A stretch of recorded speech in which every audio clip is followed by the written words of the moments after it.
या विषयावर भरकटायचंच नाही आता. याच्यावर बोल आता आधी. तिकडे तुला आंदोलनाचं काय जे माहितीये ना ते विषय भरकुटूच नको.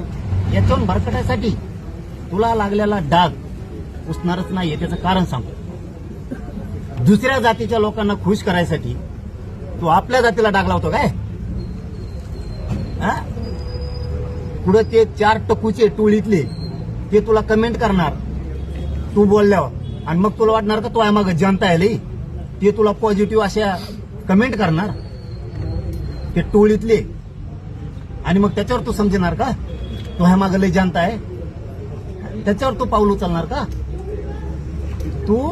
आणि तुला जे काय आरोप करायचे ना आंदोलनातले बी, तू जे जे आरोप करणार आहे त्याचे तुला पुरावे सहित सिद्ध करावं लागणार आहे. ध्यानात ठेव. नसता फौजदारी गुन्हे येतात पुढं आता तू बघ काय काय होतं. तू फक्त नीट रोवणूक इथून पुढं त्यांनी एकच काम करायला पाहिजे होतं. आपल्याला धन्याने हातपाताची सुपारी दिली, आपल्याकडून चुकलंय, आपण आपलं गप घरी राहावं, नीट सुखाचे तुकडे आपण खावा आणि घरच्याला सुखाचे तुकडे खाऊन द्यावा, या भूमिकेत त्यांनी राहायला पाहिजे होतं.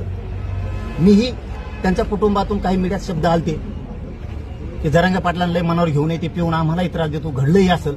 चला म्हणलं जाऊ द्या, त्या मायमावल्यांचं तरी आपण ऐकावं. पण ह्यो जर पुन्हा तेच करणार असला, त्यांचं ऐकून एखाद्या बार पुन्हा आमचा घातपात होऊ शकतो. त्याच्यामुळे ती नार्को टेस्ट होणं आता गरजेचं आहे. आणि यांच्या तिघांच्याही जामीन रद्द करून ते अर्ज तपास यंत्रणेनं कोर्टापुढे ठेवून त्याची परवानगी घेऊन नार्को टेस्ट होणं खूप गरजेचं आहे. माझाही अर्ज मंजूर करा दिलेला आहे मी, आणि ह्योही मंजूर करा याचाही. आणि फळ द्या एकदाचा नार्को टेस्ट मग कळण.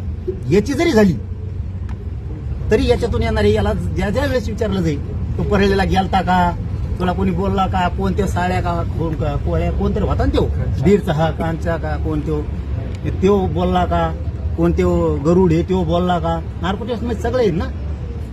आम्हाला डरच नाही. त्याच्यामुळे काय आम्ही काही केलंच नाही ना, लपून का बसायचं.